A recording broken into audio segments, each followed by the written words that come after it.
Hi my beautiful ladies, welcome to SRK Telugu beauty tips. నేను మీ అంజని. ఈరోజు మీతోనే ఒక చక్కటి వీడియోని అయితే షేర్ చేయబోతున్నానండి. ఏంటి ఇలా ఉంది అనుకుంటున్నారా?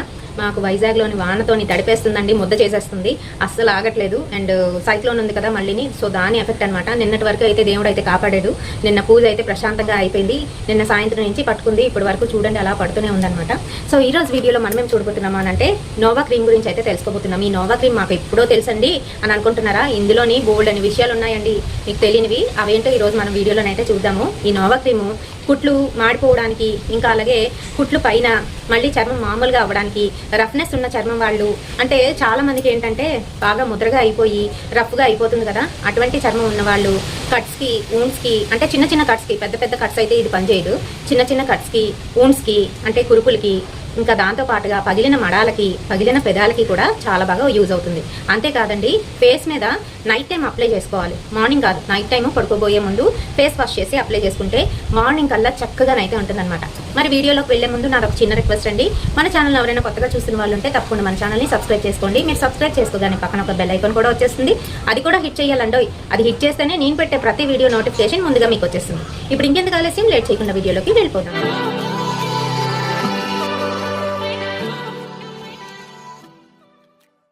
సో ఫ్రెండ్స్, నోవా క్రీము పాతకాలం వాళ్ళందరికీ బాగా తెలుసు. ఇప్పటి కాలం వాళ్ళకి మరి తెలుసో తెలీదో నాకు తెలీదు. ఇదైతే బాటిల్ అయితే మారిందనమాట. ఇంతకుముందు ఏంటంటే స్క్వేర్ టైప్లోనే ఉండేది, ఇప్పుడు ఏంటంటే ఈ రకంగానైతే ఇచ్చాడు. బాగుంది కదా, కొంచెం మార్చాడు. అందులో క్వాంటిటీ కూడా తగ్గినట్టుంది. ఇది వచ్చేసి 27 గ్రామ్స్ అయితే ఉందండి. దీని ప్రైస్కి వచ్చేటప్పటికి 65 రూపీస్ ఓన్లీ. అంతేకాదు, ఇది చక్కగా మీకు ఎంత బాగా పనిచేస్తుంది అని అంటే ఇందులో ఉన్నవి హెర్బ్స్ కాబట్టి ఎటువంటి సైడ్ ఎఫెక్ట్స్ రావు. ప్రతి ఒక్కరూ ఉపయోగించుకోవచ్చు. చిన్నపిల్లల నుంచి పెద్దవాళ్ళ వరకు ఉపయోగించుకోవచ్చు. ముఖ్యంగా కాలి మడమలు బాగా పగిలిపోయి ఇబ్బందికరంగా ఉండేటప్పుడు ఇది నైట్ టైం కావచ్చు, మార్నింగ్ కావచ్చు, అప్లై చేసేసి శుభ్రంగా కాళ్ళు కడుక్కొని అప్లై చేసేసి సాక్స్ అనేది వేసుకోవాలండి. సాక్స్ వేసుకొని నేస్తే ఆ క్రీము పోకుండా ఉంటుంది. ఇంకా అలాగే మీకు మృదువుగానైతే తయారవుతాయి. అంతేకాదు, చాలా మందికి ఇక్కడ మడాలు నల్లగా అయిపోయి గట్టిగా రఫ్గా అయిపోతూ ఉంటాయి. దానికి కూడా పనిచేస్తుంది. చెవులు తీసి మార్చేటప్పుడు అది సిల్వర్వి కావచ్చు, లేదంటే ఆర్టిఫిషియల్ పెట్టుకుంటూ ఉంటారు కదండి. అలా ఆర్టిఫిషియల్ పెట్టుకునేటప్పుడు కూడాను చాలా మందికి పుళ్ళు అయిపోతూ ఉంటాయి కదా, ఆ పుళ్ళకి కూడా చాలా బాగా పనిచేస్తుంది. చిన్నపిల్లలకి ముఖ్యంగా ఈ ప్రాబ్లం అయితే ఫేస్ చేస్తూ ఉంటారు. ముఖ్యంగా టీనేజ్ పిల్లలు, చిన్నపిల్లలు ఇన్నైతే అప్లై చేయండి, చాలా చక్కగా పనిచేస్తుంది. అంతేకాదు, కొంతమందికి మెడంతా కూడా వరిసిపోయినట్టుగా అయిపోయి నల్లగా అయిపోయి కట్లాగా అయిపోతుంది అనమాట, కట్స్ లాగా వచ్చేస్తూ ఉంటాయి. దానికి కూడా ఇది బాగా పనిచేస్తుంది. మరి చాలా మందికి తెలియని విషయం ఇంకొకటి తెలుసా? ఇది మనకి ప్రెగ్నెన్సీలోని చాలా మందికి అంటే సిజరీన్ చేయించుకుంటూ ఉంటారు. అలా సీ సెక్షన్ అయినప్పుడు మీరు అక్కడ కుట్ల దగ్గర కూడా ఇది అప్లై చేస్తే ఉపశమనం కలుగుతుంది. అంతేకాదు, ఆ కుట్ల దగ్గర కూడా తొందరగా మానిపోతుంది. మీకు ఎటువంటి మార్క్స్ అనేవి అక్కడ కనిపించకుండా ఉంటాయి. ఇంకా ఫేస్ మీద చాలా మందికి ఏంటంటే పడకూడని క్రీమ్స్ ఏవైనా అప్లై చేసినప్పుడు అక్కడ ఏంటంటే తెల్లగా ఇలా మరకలాగా ఏర్పడుతుంది అనమాట. కొంచెం థిక్గానైతే రఫ్ అయిపోయి పగిలినట్టుగా అనిపిస్తుంది చర్మం. దానికి కూడా ఇది పనిచేస్తుంది. పెదాలు కొంతమందికి చివర్లు ఇంకా మధ్యలో కూడా విరిగిపోతూ ఉంటాయి. చిన్నపిల్లలు కావచ్చు, పెద్దవాళ్ళకి కావచ్చు. అలాంటి దానికి కూడా ఇది అప్లై చేసుకోవచ్చు. మరి ఇది కలర్ రావడం కోసం యూజ్ చేయొచ్చా, చేయకూడదా అని అంటే, కొంతమంది మంచి కలర్ ఉండి ఆ తర్వాత కలర్ తగ్గిపోతున్నారు. అండ్ అలాగే స్కిన్ కూడా రఫ్గా అయిపోతుంది. అలాంటప్పుడు మీరు ఏం చేయాలి అని అంటే, నైట్ టైము ఇది ఫేస్ వాష్ చేసేసుకొని చక్కగా అప్లై చేసేసుకొని పడుకుని పోవడమే. మార్నింగ్ లెగ్సేసరికి మీకు స్కిన్ అనేది కంప్లీట్గా ప్యాంపర్ అవుతుంది, చాలా బాగుంటుంది. ఇందులో ఏంటంటే ఉంటాయి అనుకున్నారు? ఆయుర్వేదిక్ మూలికలు, ఇంకా అలాగే లీవ్స్, ఇలాంటివన్నిటితో కూడా కలిపి తయారు చేయబడింది అనమాట. ఏంటంటే ఉన్నాయి అనేది మనకి బ్యాక్ సైడ్ ఇలాగైతే ఇవ్వడం జరిగింది. మ్యానుఫ్యాక్చరింగ్ డేట్ నుంచి మనకి 3 ఇయర్స్ వరకు అయితే దీని లైఫ్ టైం ఉంటుంది, ఏమాత్రం పాడవకుండా. సో ఓపెన్ చేస్తే మనకి ఇలా ఒక గ్రీన్ కలర్ వ్యాజిలిన్ జెల్లీ అయితే ఉంటుందన్నమాట. చూడండి, చాలా స్మూత్గా మంచి స్మెల్ అయితే వస్తుంటుంది. కొంతమంది ఏంటంటే ఈ స్మెల్ ఇష్టపడరు, కొంతమందికి చాలా నచ్చుతుంది, అంటే నాలాంటి వాళ్ళకి. అండ్ అలాగే కొంతమందికి ఆ కుంకుమ పెట్టుకుంటే పడదు కదా, కుంకుమ పెట్టుకునేటప్పుడు ఏమవుతుందంటే ర్యాష్ లాగా రావడం అలాంటివన్నీ కూడా జరుగుతున్నాయి ఈ మధ్యకాలంలోని. పసుపు పెట్టుకున్నా, కుంకుమ పెట్టుకున్నా అలా ర్యాష్లా వచ్చినప్పుడు కూడాను మీరు కుంకుమ పెట్టుకునే ముందు దీన్ని కొంచెంగా అప్లై చేసుకొని ఆ తర్వాత కుంకుమ పెట్టుకుంటే చాలా బాగా పనిచేస్తుంది. అండ్ మీకు ర్యాష్ కూడా రాదు. సో ఈ విధంగా దీని యూసేజ్ అయితే ఉంటుంది. వీడియో నచ్చితే తప్పకుండా లైక్ చేయండి. మరి ఈ విధంగా ఇదైతే పనిచేస్తుంది. 1935 నుంచి కూడా ఈ నోవా క్రీమ్ అనేది ఉంది. వీడియోలోనే ఏదో మిస్ అవుతుంది అని అనుకుంటున్నారా? అదేనండి మన లవ్ స్టోరీ. అంటే రియల్ ఇన్సిడెంట్స్ ని నేను ఇక్కడ మీతో షేర్ చేస్తున్నాను కదా. క్రైమ్ లోకి దించేస్తున్న ఈ లవ్ అంతా కూడాను. అమ్మా నాన్నని నమ్మాలి ముందు. అమ్మ నాన్నని నమ్మకుండా బయట వాళ్ళని నమ్మితే ఏం జరుగుతుంది, ఎలా మోసపోతున్నారు అనేది చెప్తాను. ఇది రియల్గా జరిగిందే. అమ్మ నన్ను గసుతుంది, నాన్న తిడుతున్నారు, బయటికి వెళ్ళకూడదు అంటున్నారు, నాకే రిస్ట్రిక్షన్స్ పెడుతున్నారు. ముఖ్యంగా ఒక ఇంట్లో ఆడపిల్ల మగపిల్లవాడు ఉంటే ఆడపిల్ల ఇలానే ఫీల్ అవుతుంటుంది, వాడికి ఇచ్చిన ఇంపార్టెన్స్ నాకు ఇవ్వట్లేదు, వాడికి ఇచ్చిన ఫ్రీడమ్ నాకు ఇవ్వట్లేదు అని అనుకుంటారు. ఎందుకంటే ఇద్దరు ఆడపిల్లలు ఉంటే అక్కడ వేరేలా ఉంటుంది, ఇద్దరికి చెప్తారు కాబట్టి ఇద్దరు కామ్గా ఉంటారు. ఒక మగపిల్లవాడు ఒక ఆడపిల్ల ఉంటే వాడికి ఇంకోలాగా, ఈ అమ్మాయికి ఇంకోలాగా చెప్తున్నారు. అలా చెప్పకండి. ఇద్దరు ఉండేటప్పుడు ఇద్దరు సమానమే, వాడిని కూడా ఆడపిల్లలాగే పెంచండి. పెంచితే బుద్ధులు వస్తాయి, మంచి బుద్ధులు వస్తాయి. అయితే ఇక్కడ ఏం జరిగిందని అంటే, అలాగే అబ్బాయి అమ్మాయి అనమాట. సో అమ్మాయి కాలేజ్కి వెళ్తుంది, ఇంటర్కి వచ్చిందనమాట. ఇంటర్లోనే ఒక అబ్బాయి ప్రపోజ్ చేశాడు.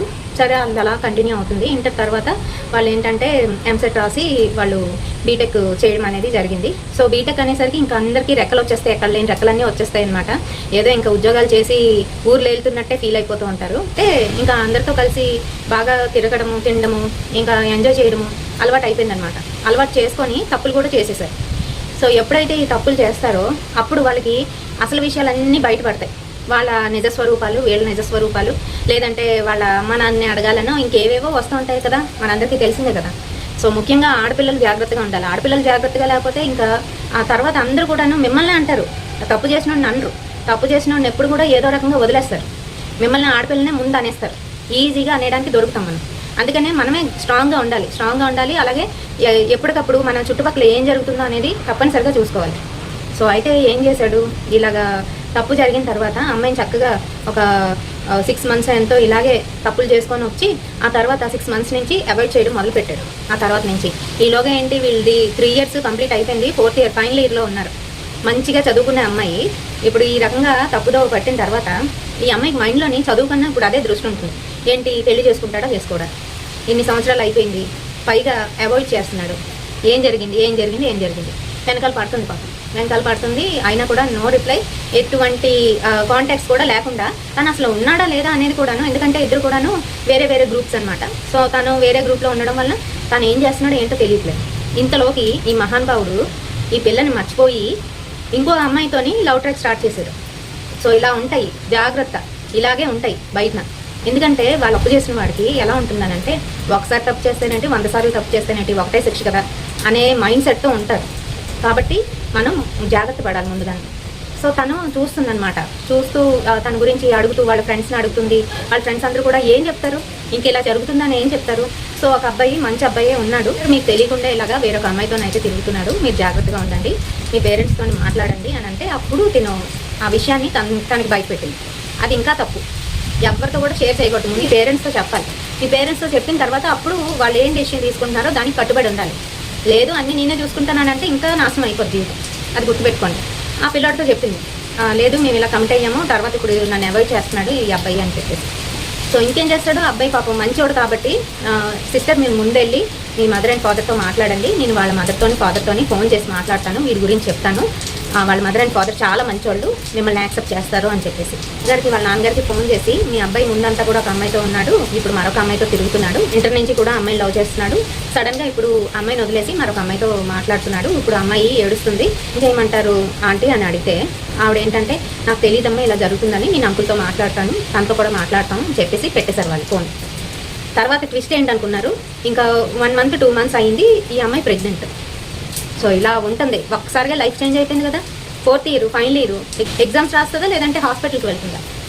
సో ఇప్పుడు పరుగులు అనమాట. ఇప్పుడు వాళ్ళ అమ్మ నాన్నతో కూడా చెప్పింది. అప్పుడు ఇమీడియట్గా వాళ్ళ పేరెంట్స్ వీళ్ళ పేరెంట్స్తో మీట్ అయ్యి, అసలు ఎలా జరుగుతుంది, ఇలా అయ్యింది అని, పిల్లలు తెలియకుండా ఇలా చేశారు, మా అమ్మాయి ఇలా ప్రెగ్నెంట్ అని అంటే అవతల వాళ్ళు మంచోళ్ళు కాబట్టి అక్కడ సరిపోయింది, వాడిని మెడలో వంచి పెళ్లి చేశారు. అదే మంచోళ్ళు కాదనుకోండి, మీ అమ్మాయి ఎవరితో తిరిగిందో మాకు తెలియదు, ఇంకా నాన్న మాటలు ఆడతారనమాట. ఆ మాటలన్నీ పడవలసిన అవసరం ఏంటి చెప్పండి. చక్కగాను అమ్మ నాన్న చూపించిన వాళ్ళని వివాహం చేసుకోవడం, లేదు అని అంటే మంచివాడిని, అంటే వాళ్ళే వచ్చి వాళ్ళే మన వెనకాల తిరిగి పెళ్లి చేసుకుంటాం ముర్రో అని చెప్పి మీ ఇంటి చుట్టూ 4-5 సార్లు తిరిగి మీ వాళ్ళతో మాట్లాడి ఒప్పించగలిగే సత్తా ఉన్నోడిని చూసి పెళ్లి చేసుకోండి, అంతేగాని మధ్యలో వదిలేసి వెళ్ళిపోయినోడిని కాదు. సో అర్థమైంది కదండి. రేపటి నుంచి కూడా ఇలాగే లాస్ట్లోనైతే చెప్తాను. మరి వీడియో నచ్చితే తప్పకుండా లైక్ చేయడం మర్చిపోకండి. రేపటి సరికొత్త వీడియోతో మళ్ళీ మీ ముందుకు వచ్చేస్తాను. Until then by.